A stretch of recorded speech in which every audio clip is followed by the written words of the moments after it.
At ang premyo ng huling makikita ko ay 100,000. Timer starts now.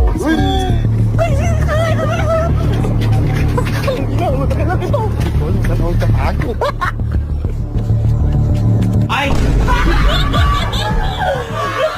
So, may naalala lang ako. Nung mga bata pa kasi kami, di ba, ito yung kalakasan natin maglaro pag bata tayo, ito yung makukulit tayo.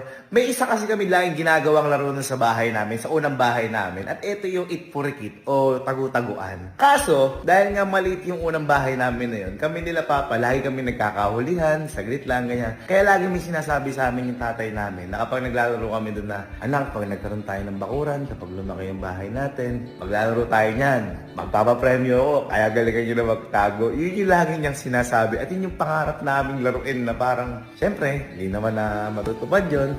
Kasi syempre, hindi na natin kasama physical yung tatay namin. Kaya